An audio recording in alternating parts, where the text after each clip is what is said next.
وبركاته. الحمد لله رب العالمين.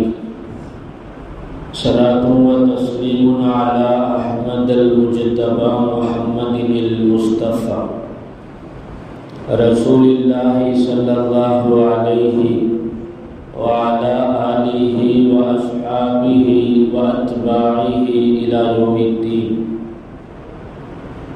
فقد قال الله تبارك وتعالى في القرآن العظيم والفرقان المجيد بعد أعوذ بالله من الشيطان الرجيم بفضل بسم الله الرحمن الرحيم. سبحان الذي أسرى بعبده ليلا من المسجد الحرام إلى المسجد الأقصى الذي باركنا حوله لنريه من آياتنا إنه هو السميع البصير. صدق الله العلي العظيم. وقال نبينا صلى الله عليه وسلم لا يؤمن أحدكم حتى يكون هواه تبعا لما جئت به. صدق رسوله النبي الكريم ونحن على ذلك من الشاهدين والشاكرين والحمد لله رب العالمين. சர்வ புகழும் ஏகவல்லோர் அல்லாஹ் ஒருவனுக்கே உரித்தாவதாக. இருலகத் தலைவர் பெருமானார் முஹம்மது ரசூலுல்லாஹி ஸல்லல்லாஹு அலைஹி வஸல்லம் அன்னவர்கள் மீது, அன்னவர்களின் வழி வாழ்ந்த உத்தம சத்திய சஹாபாக்கள், தாபியீன்கள், தபஉ தாபியீன்கள், நாதாக்கள், சுஹதாக்கள், நல்லவர்கள், குறிப்பாக நம்மவர்கள் மீதும் நம்மை நேசிக்கின்றவர்கள் மீதும் நாம் நேசிக்கின்றவர்கள் மீதும் அல்லாஹ்வின் வற்றா கருணை என்றென்றும் குன்றாமல் நின்று நிலவட்டுமாகுக. ஆமீன் ஆமீன் யா ரப்பல் ஆலமீன். சங்கைக்கும் இறை பொருத்தத்திற்கும் உரித்தான அல்லாஹ்வின் நல்லடியார்களே, அருமை முஃமினீன்களே, அல்லாஹ் ஜல்ல ஷானுஹு வ தஆலா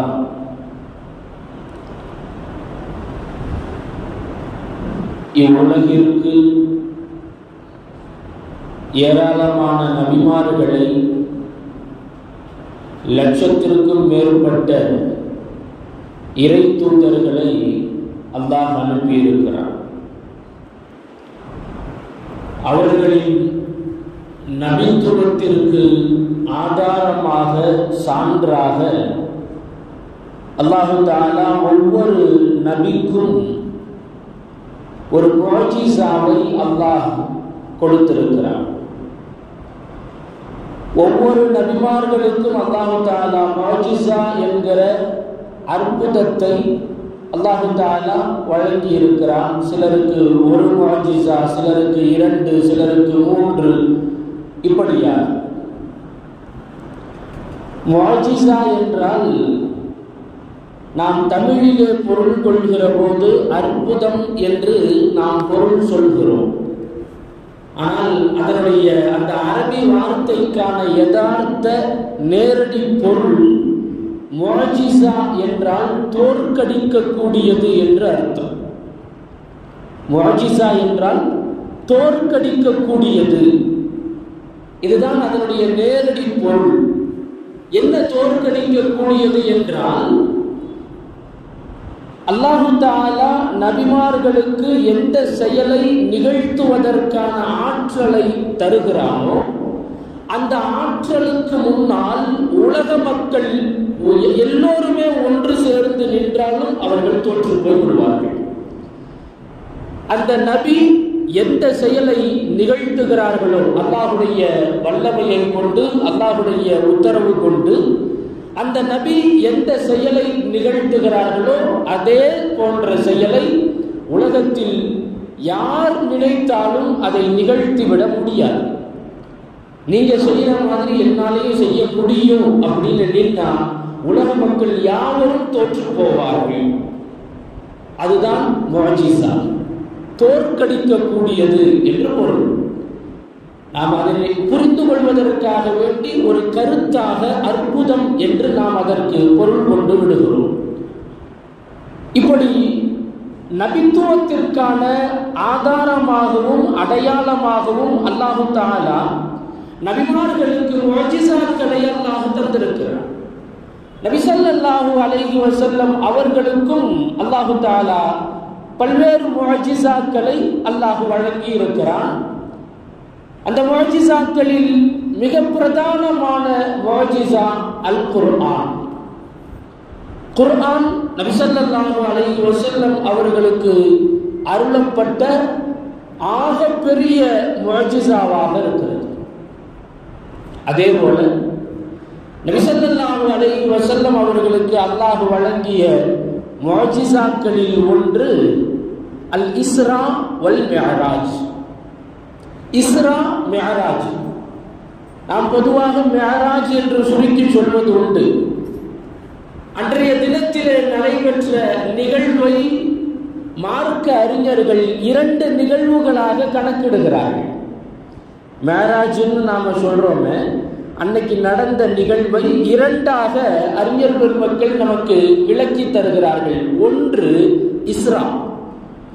இஸ்ரா என்றால் அதனுடைய நேரடி பொருள் இரவிலே பயணம் செய்வது என்று அர்த்தம்.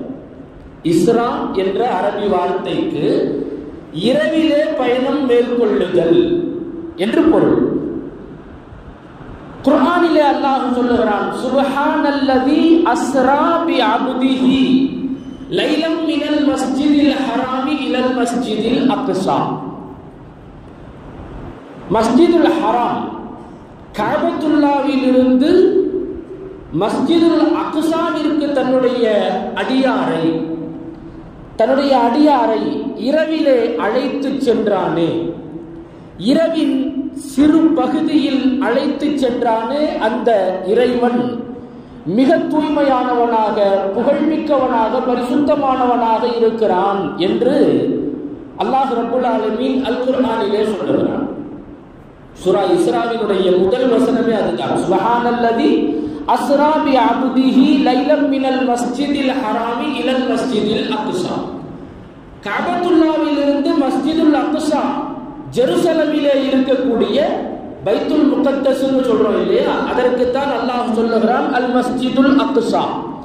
மஸ்ஜிதுல் அக்ஸா வரையிலும் இரவின் கொஞ்ச நேரத்தில் தன்னுடைய அடியாரை அழைத்து சென்றானே, அந்த அல்லாஹ் மிக பரிசுத்தமானவனாக இருக்கிறான்.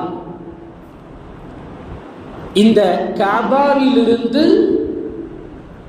பைத்துல் முகத்தஸ் வரை நபி அவர்கள் மேற்கொண்ட பயணம் இருக்கிறதே, புராக் என்ற வாகனத்தில் ஜிப்ரீல் அலைஹிஸ்ஸலாம் அவர்கள் கொண்டு வந்த புராக் என்ற வாகனத்தில் நபி அவர்கள் மேற்கொண்ட இந்த பயணம், கஅபாவிலிருந்து பைத்துல் முகத்தஸ் வரை மேற்கொண்ட பயணத்திற்கு அறிஞர்கள் சொல்கிறார்கள், இதுதான் ரஹ்லத்துல் இஸ்ரா. இந்த பயணத்திற்கு பெயர் இஸ்ரா. பைத்துல் முகத்தஸிற்கு சென்று அங்கே நபிமார்களுக்கெல்லாம் இமாமத்து செய்து, நபி ஸல்லல்லாஹு அலைஹி வஸல்லம் அவர்கள் எல்லா நபிமார்களுக்கும் பைத்துல் முகத்தஸிலே இமாமாக தொழ வைத்தார்கள். அதற்கு பிறகு பைத்துல் முகத்தஸிலிருந்து விண்ணுலக பயணம் மேற்கொண்டார்களே, அதற்கு பெயர் மிஅராஜ். இப்படி 2 நிகழ்வுகளாக மார்க்க அறிஞர்கள் இதை நமக்கு விளக்கி தருகிறார்கள். அருமையானவர்களே, இந்த மிஅராஜிற்கான காரணம் என்ன என்பதையும் அறிஞர் பெருமக்கள் நமக்கு உணர்த்துகிறார்கள்.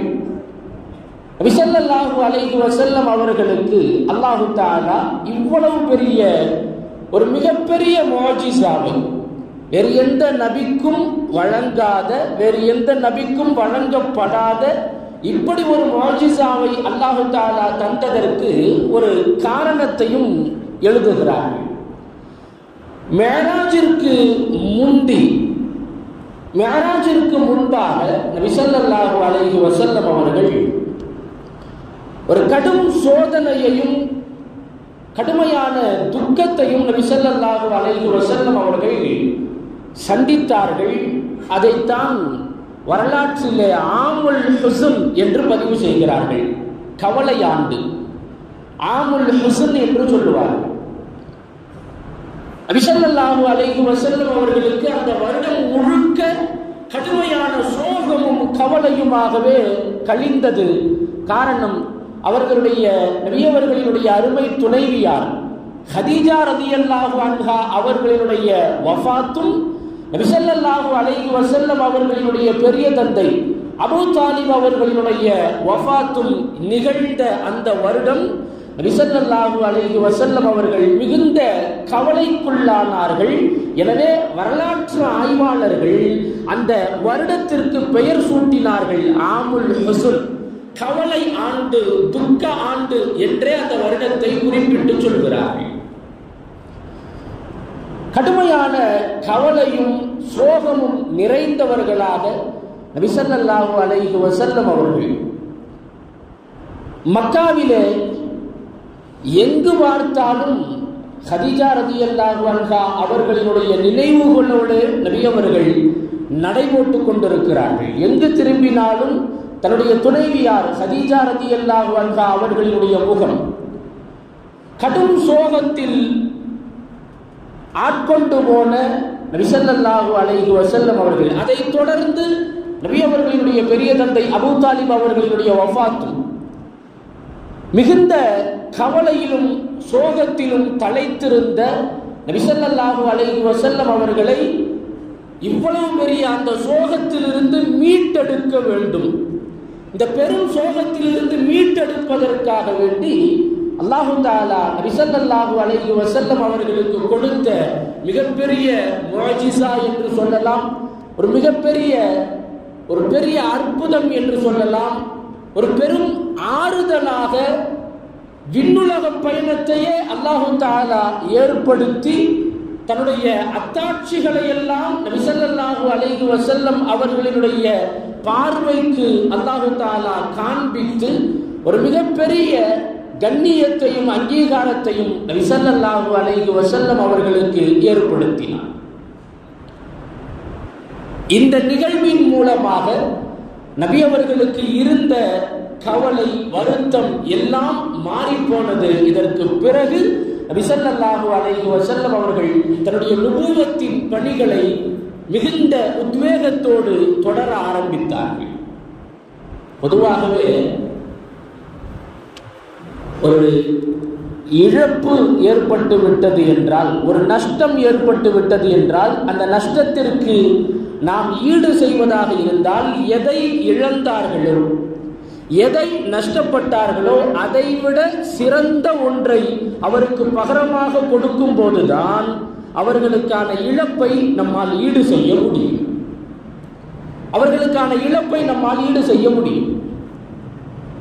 ஒருத்தவங்களுக்கு வீடு பழுதுபட்டு போச்சு, வீடு கஷ்டப்பட்டு வீடு கட்டியிருக்கிறாங்க, பல லட்சங்கள் போட்டு வீடு கட்டியிருக்கிறாங்க, அந்த வீடு பழுதாயிடுச்சுன்னா ஏதோ ஒருத்தவங்களுடைய காரணத்தால் இடிஞ்சு போச்சு. இப்போ அதுக்கு அவங்க இழப்பீடு தர்றாங்க, ஒரு 10 லட்சம் ரூபாய் வச்சுக்கிறதுங்க அப்படின்னு. 10 லட்சம் அப்படிங்கிறது ஒரு பெரிய தொகை தான்.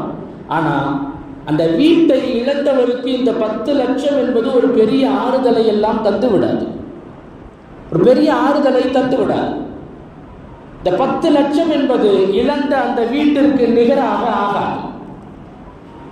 இது இழப்பீடு அல்ல, அதை இழப்பீடுன்னு சொல்ல முடியாது, ஒரு ஆறுதல் தொகை என்று வேண்டுமானால் சொல்லலாம். இன்னைக்கும் கூட விபத்துகளிலே மரணிக்கக்கூடியவர்களுக்கு வழங்கப்படுகிற தொகை இழப்பீடு என்ற பெயரிலே வழங்கப்படுகிறது.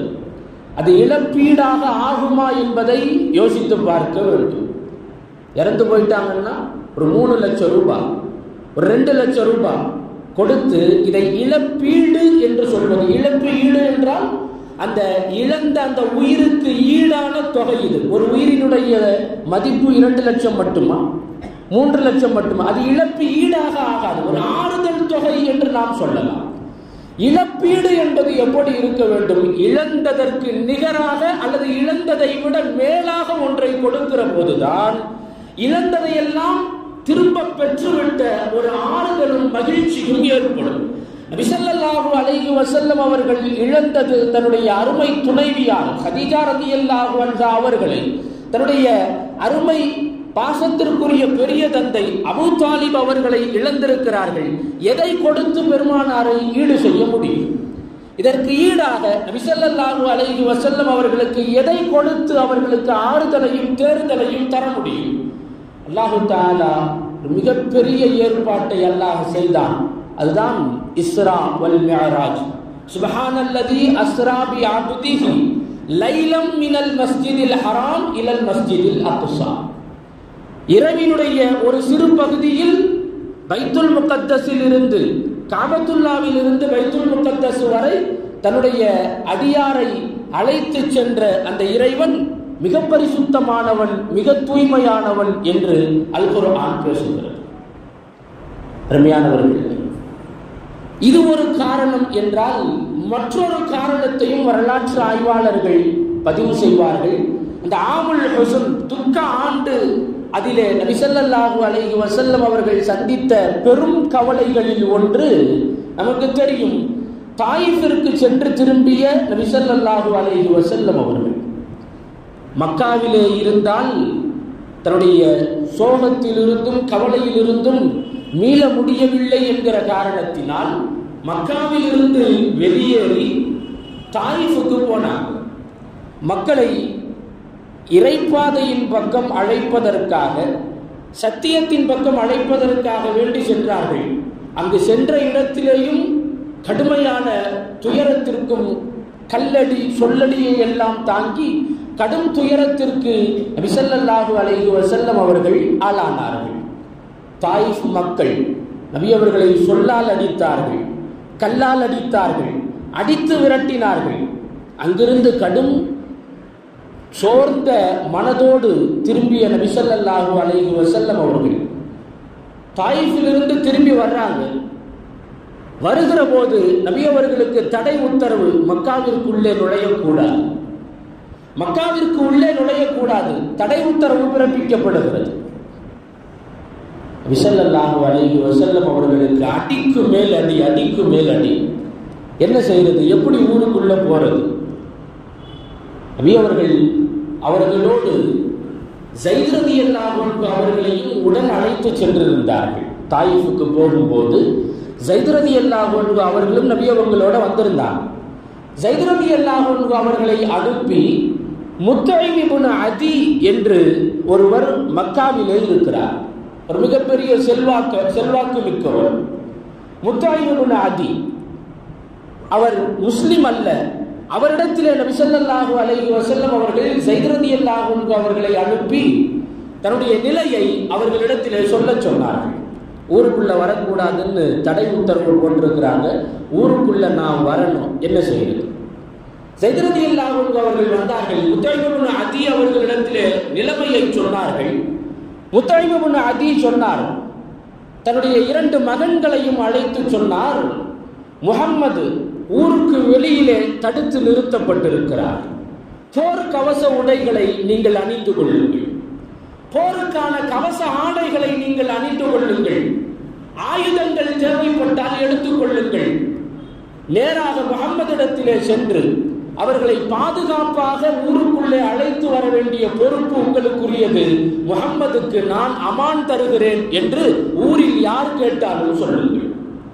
முஹம்மதுக்கு நான் அமான் தருகிறேன். அமான் என்றால் அபயம் என்று பொருள். அபயம் என்றால் பாதுகாப்பு. முஹம்மதிற்கு நான் பாதுகாப்பு தந்திருக்கிறேன்.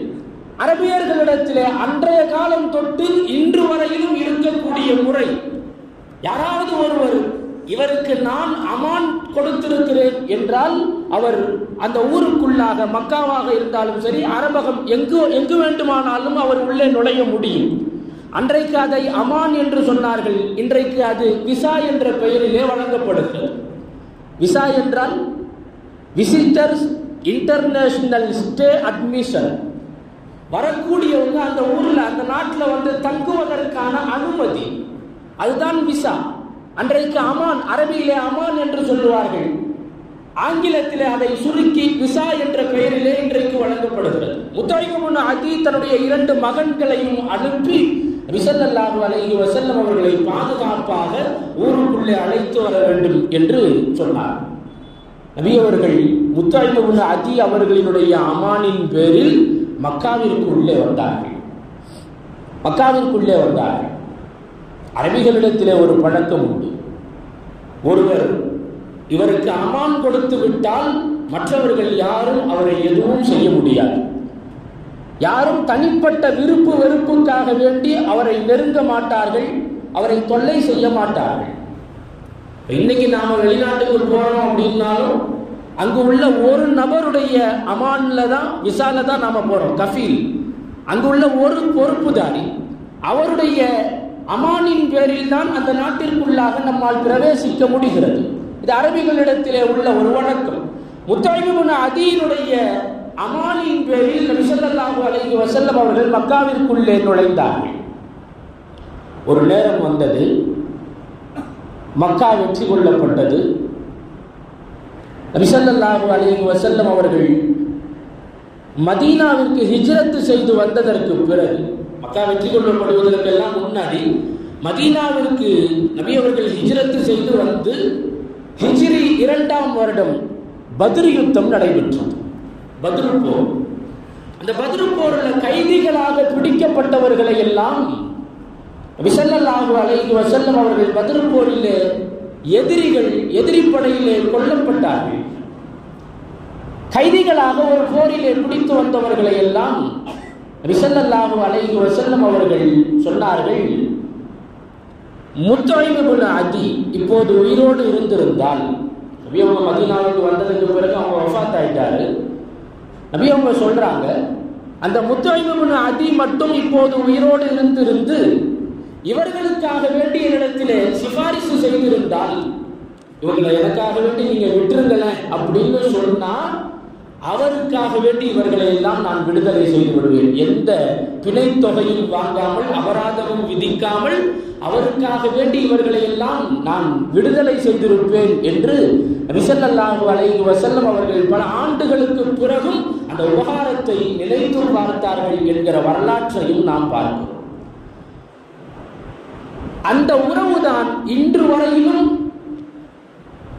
சக மனிதர்களிடத்திலே, அனைத்து தரப்பு மக்களிடத்திலேயும், முஸ்லிம்களுக்கும் பலதரப்பு மக்களுக்குமான நல்லுறவை இன்று வரையிலும் பாதுகாத்துக் கொண்டிருக்கிறது என்றால் நபி ஸல்லல்லாஹு அலைஹி வஸல்லம் அவர்கள் காட்டி தந்த நல்லுறவு தான் அது.